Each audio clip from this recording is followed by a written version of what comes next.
Namaste, dear students. Today we will discuss types of criticism uh, which are there in English optional paper 1, BA 5th semester, Rani Chennamma University, Belagavi. Types of criticism. In them, we will study practical, Marxist, sociological, comparative, interactive, mythological, objective, expressive, and theoretical schools of criticism. Literary criticism is the study, discussion, evaluation, and interpretation of works of literature. Literary critics have urged about the best ways to interpret literature.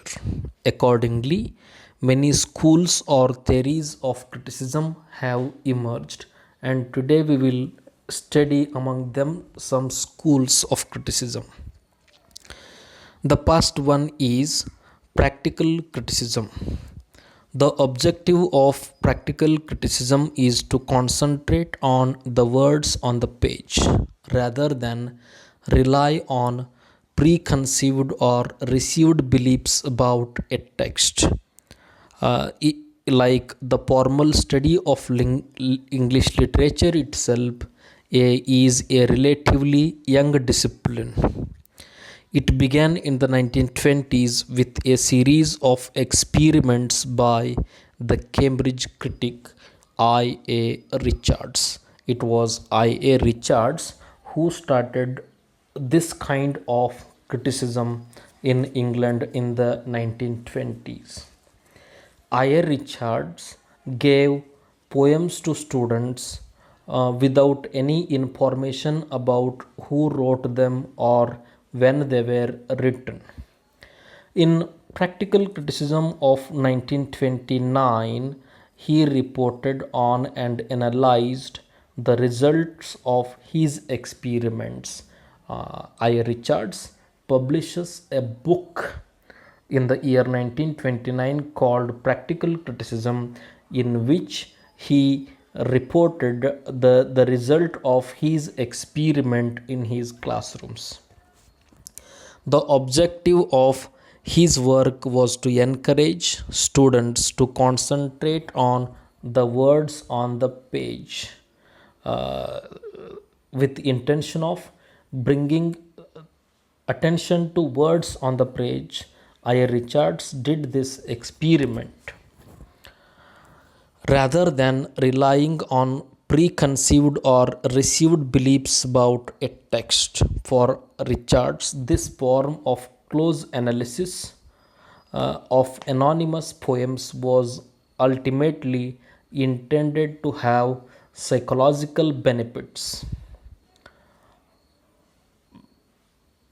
for the students by responding to all the currents of emotion and meaning in the poems and passage of prose which they read. The students were to achieve what Richards called an organized responses.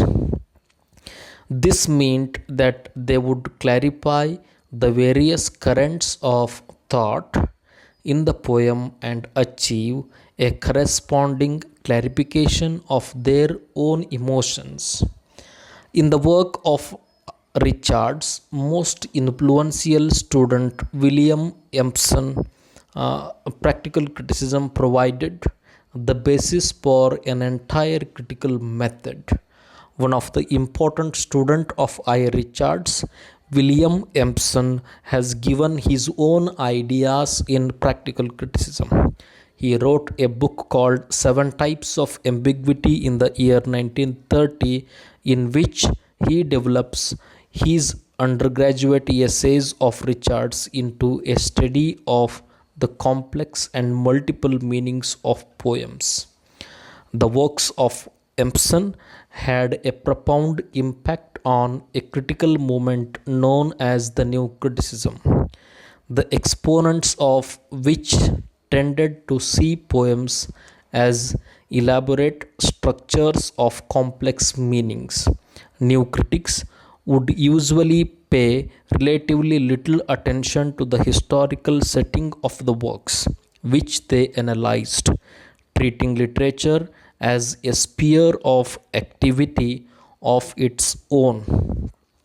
In the work of Parlevis, the close analysis of texts became a moral activity in which a critic would bring the whole of his sensibility to bear on a literary text and test its sincerity and moral seriousness. Language is made up of words, and hence the study of words is of paramount importance in understanding of a work of art.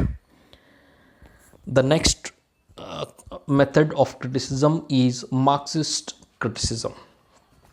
Marxist criticism is a type of criticism based on the teachings and ideas of Karl Marx. This kind of criticism is didactic in nature.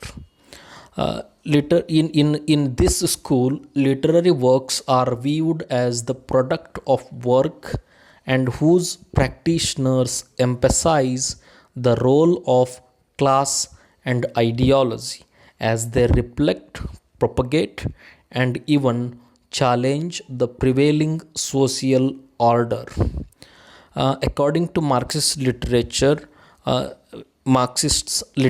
emerges from social institutions and reflects class struggle, materialism, and other concepts.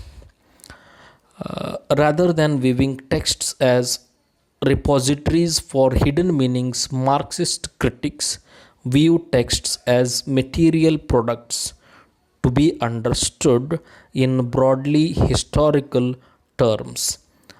Literary works are viewed as a product of work of that particular time. The basic terms which are used by Marxist literary critics are as below. Bourgeois means a wealthy class that rules society. Proletariat, the class of society which does not have ownership of the means of production. Power of the base. Marx believed that the economic means of production in a society both create and controls all human institutions and ideologies. This superstructure includes all social and legal institutions, all political and educational systems, all religions, and all art. These ideologies develop as a result of the economic means of production, not the reverse. Alienation. Marx believed that capitalist society created three forms of alienation. First, the worker is alienated from what he produces. Second, the worker is alienated from himself. Only when he is not working does he feel truly himself. Finally, the capitalist society people are alienated from each other. That is, in a comparative society, people are set against other people. Karl Marx believed that the solution was communism, which would allow the development of our full potentialities as a human. For Marx, the possibility that one may give up ownership of one's capacity to transform the world is tantamount to being alienated from one's own nature. It is a spiritual loss. I have made a list of some of the questions to be asked when we are doing analysis of a creative writing based on Marxist criticism. We are supposed to ask, what is the economic status of the characters of that particular literary work? What happens to them as a result of this status? How do they pair against economic and political odds? What other conditions stemming from their class does the writer emphasize? Example: poor education, poor nutrition, poor health care, inadequate opportunity.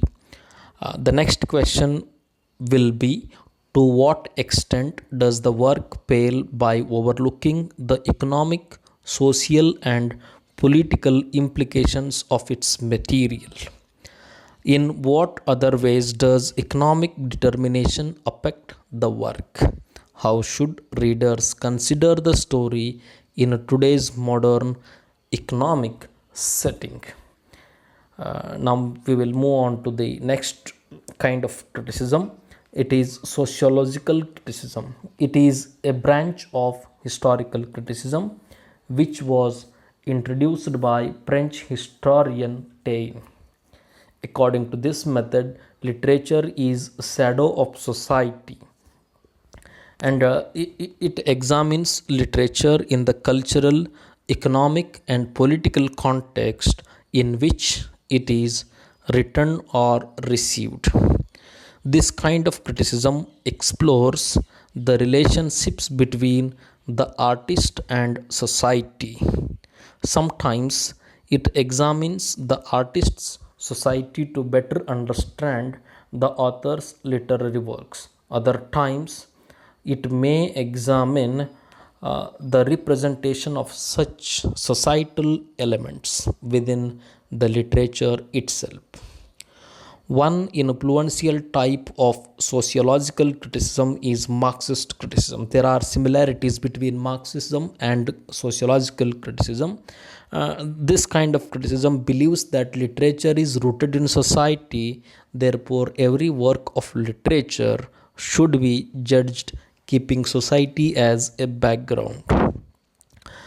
Uh, Marxist criticism focuses on the economic and political elements of art, often emphasizing the ideological content of literature, because Marxist criticism often argues that all art is political, either challenging or endorsing the status quo. It is frequently evaluative and judgmental, a tendency that can lead to a reduced judgment. And when Soviet critics rated Jack London better than William Faulkner, Ernest Hemingway, Edith Wharton, and Henry James because he illustrated the principles of class struggle more clearly than all other novelists. If we detach the literature from society which has produced it, meaning in the literature remains incomplete. That is the reason why we are supposed to read literature having an eye on the society in which it was produced. Nonetheless, Marxist criticism can illuminate political, economic dimensions of literature, as sociological literary criticism approaches a creative work from the viewpoint of society and the people of that particular society. The next kind of criticism is comparative criticism. This criticism evaluate the writing book piece of writing by comparing with other literary works. It focuses on the study of literature from different cultures, nations, and genres, and explores relationships between literature and other forms of cultural expression. In comparative criticism, we not only take literary works, but the literary works are compared with other forms of creativity, so that we get different kind of meaning. The comparison should be made by concentrating on age, form, and content of that particular literary piece. The comparisons can be done with the literature of the same language or other language. We need to compare, do a comparative study with the literature of that same language, or we can do a comparative study of that particular piece of work with other language works also. Comparative criticism concentrates on the themes, style, technique, form, and fiction and language. It helps to place a particular work of art in definite hierarchy among the great writers. Matthew Arnold is the best follower of this comparative school of criticism. When we compare one particular work with another work, we try to make a clear distinction between those works about the theme, style, technique, form, and diction and language. Comparative literature poses such questions as what is the place of literature in society? How does literature as a form change over time and in relation to other forms of making art? How does literature shape and respond to values, social movements, or political contexts? The next method of criticism is inferential method. Inferential mean resembling or relating. Usually, this method is applied for generalization of the samples. It is based on different parameters of compression. This method is mainly used in statistics. In literature, it is used as hypothesis in research. The next kind of criticism is mythological criticism. Mythological criticism is also called as archetypal criticism. It is very recent method of criticism. It is also called as archetypal criticism or ritualistic criticism. Is a type of critical theory that interprets a text by focusing on recurring myths and archetypes, from the Greek arche, beginning, and typos, imprint. In the narrative, symbols, images, and character types in literary works.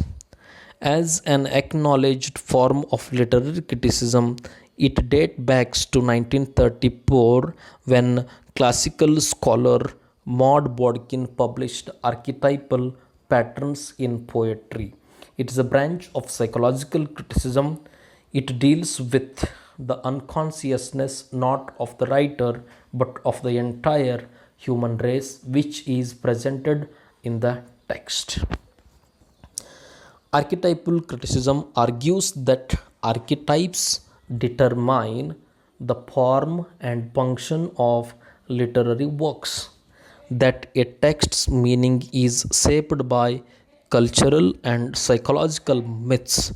Archetypes are the unknowable basic forms personified or concretized in recurring images, symbols, or patterns, which may include motifs such as the quest or the heavenly ascent. Recognizable character types such as the trickster or the hero, symbols such as the apple or snake, or images such as crucifixion, all laden with meaning already when employed in a particular work. In such criticism, critic tries to examine a literature with the hope of discovering existence of mythological patterns, symbols, images over things with special meaning. Archetypal criticism gets its impetus from psychologist Carl Jung, who postulated that humankind has a collective unconscious, a kind of universal psyche, which is manifested in dreams and myths, and which harbors themes and images that we all inherit. Literature, therefore, imitates not the world, but rather the total dream of humankind. Jung called mythology the textbook of archetypes. Archetypal critics find new criticism too atomistic in ignoring intertextual elements and in approaching the text as if it is existed in a vacuum. After all, we recognize story patterns and symbolic associations at least from other texts we have read, if not innately.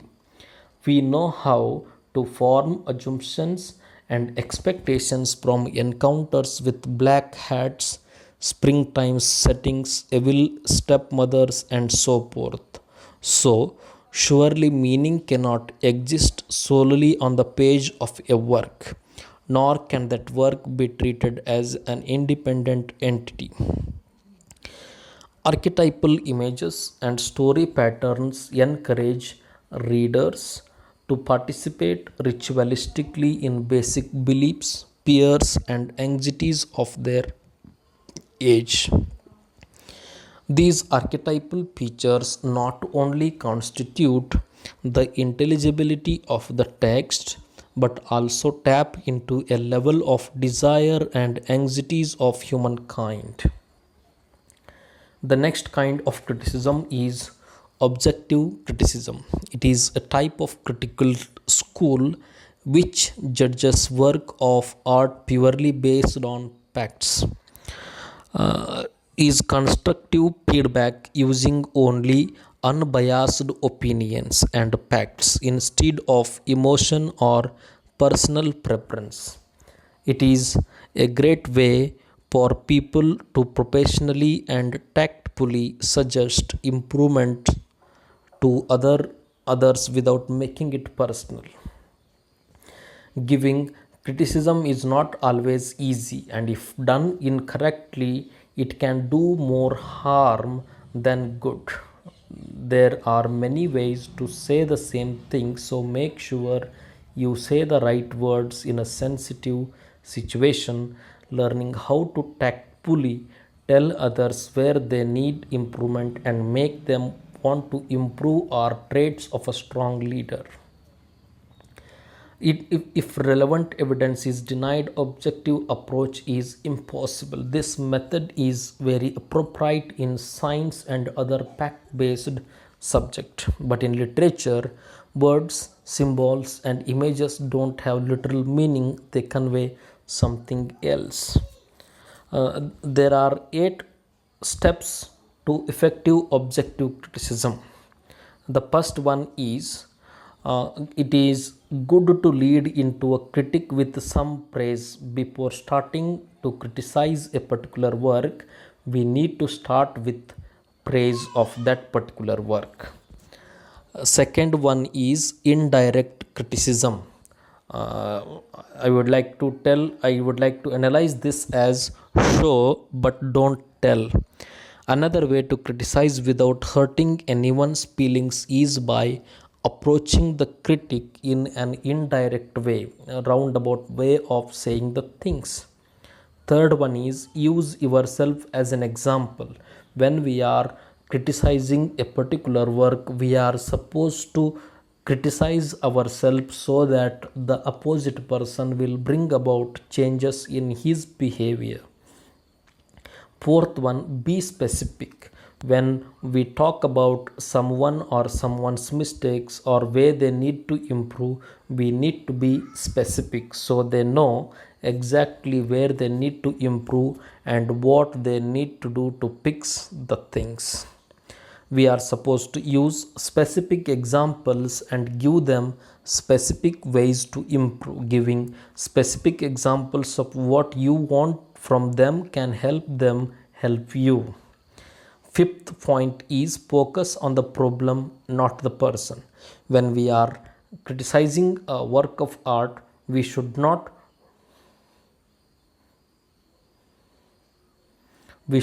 focus on the person, but we should focus on the work which we are doing analysis.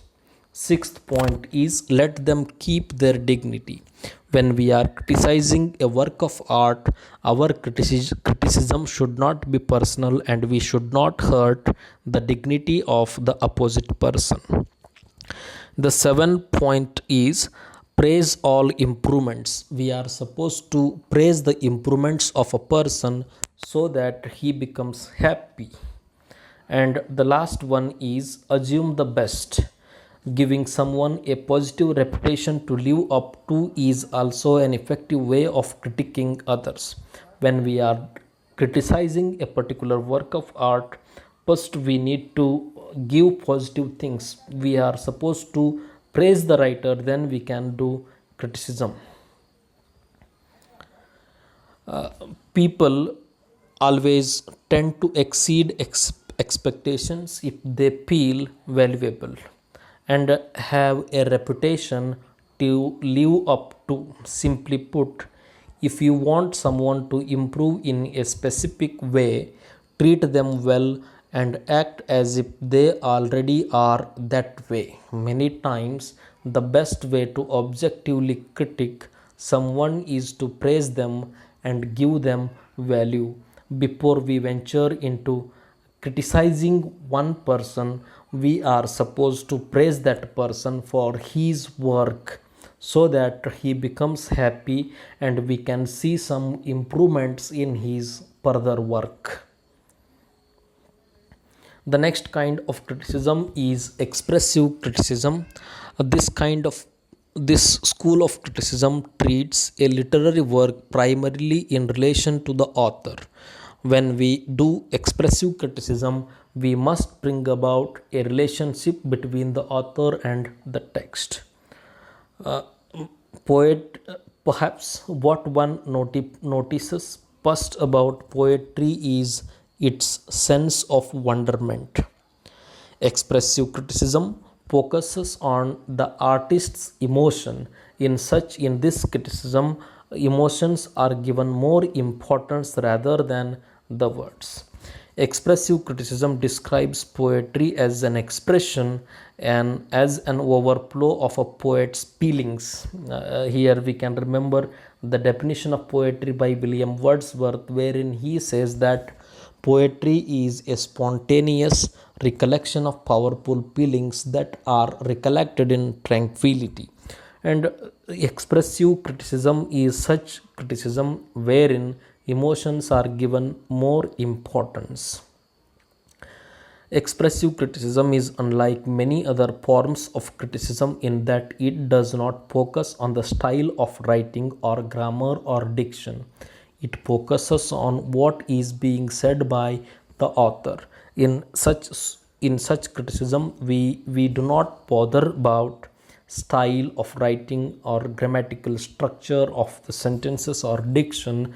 Rather, the emotions and feelings which are filled by the writer in the poem are given more importance than the grammatical structure of the poem. This form of criticism originated from a cultural movement in Germany and Austria in the early 20th century called Expressionism. Expressionism was focused on the arts, its true meaning changing constantly over time. The people who are expressionist critics believe that the meaning of art goes on changing. Ironically, this term was first used to describe French artists, not Germans. If work produced by Van Gogh and Munch is inspected, the critic will find that their work is based off of human experience. It was for this reason that Expressionism was claimed to not be a style. Expressionism started as paintings, sculptures, and so on. It wasn't until later that literature, theater, and music were added to the list of Expressionism. In the beginning, this kind of theory was used to analyze painting, and later, only after some time, literature, drama, and other forms of literature were included in this kind of criticism. What really started the expressive movement was the age of Romanticism.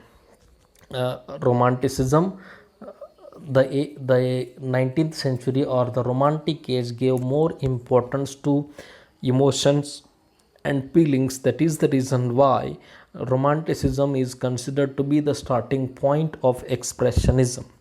Romanticism deeply affected our modern consciousness and literary commentary. The three main concepts that expressive theorists still stick today are imagination, genius, and emotion. The three important things that are given importance in expressive criticism are imagination, genius, and emotion. Expressive theorists believe that individuality is something that must be conveyed in literary work. They believe in going above and beyond the objective theorists' idea that a poet's job as a poet is to stray away from personality. One of the big names associated with expressive criticism is William Wordsworth, where he defines poetry as emotion recollected in tranquility, and he also says, a poem is inner made outer. Wordsworth was a naturalist. In any poem of him, that known fact becomes clear.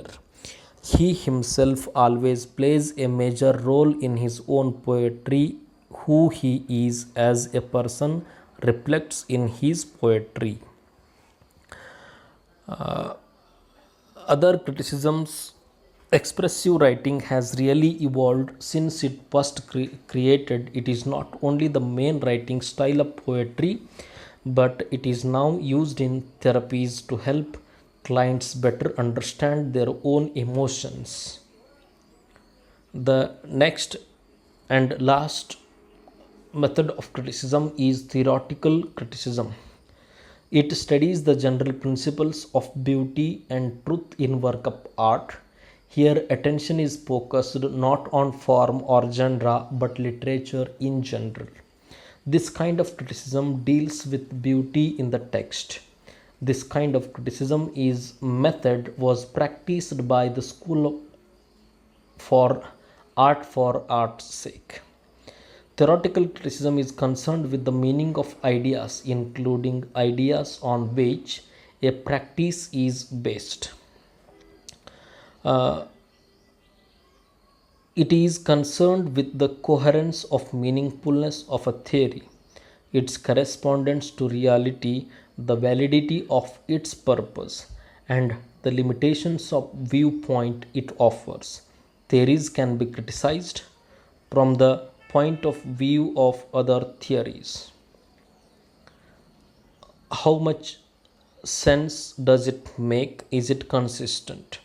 At issue is not simply whether an idea makes sense or is consistent, but whether it makes sense and is consistent in terms of theoretical framework is it is part of.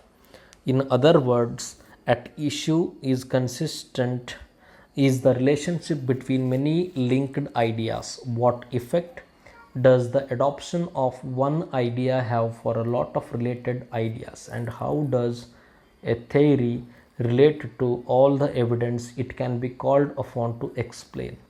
A theory can consist of one major hypothesis, but usually a theory consists of a series of linked hypotheses. Adopting one hypothesis can have many effects for other related hypotheses. Theoretical criticism occurs in the context of eclecticism and intellectual opportunism, when people more or less creatively cobbled together in one interpretation is bunch of ideas and models that draw from a variety of sources. The criticism might be that those ideas do not belong together, that they are not compatible, or that they produce an elaborate description that fails to explain anything. The theoretical critic then attempts to redress the situation by showing that a consistent theory requires abandoning or changing some ideas, or discarding the whole eclectic contribution in favor of a more consistent interpretation. The next kind of criticism is mimetic criticism. The word mimetic comes from the Greek word mimesis, the act of imitation.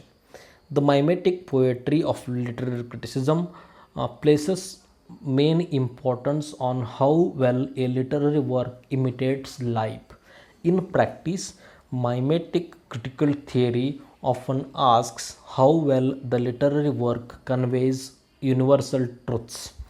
Terms that fit with this approach are imitation, representation, mimesis, and mirror. This kind of criticism teaches the reader positive moral values and modes of personal conduct.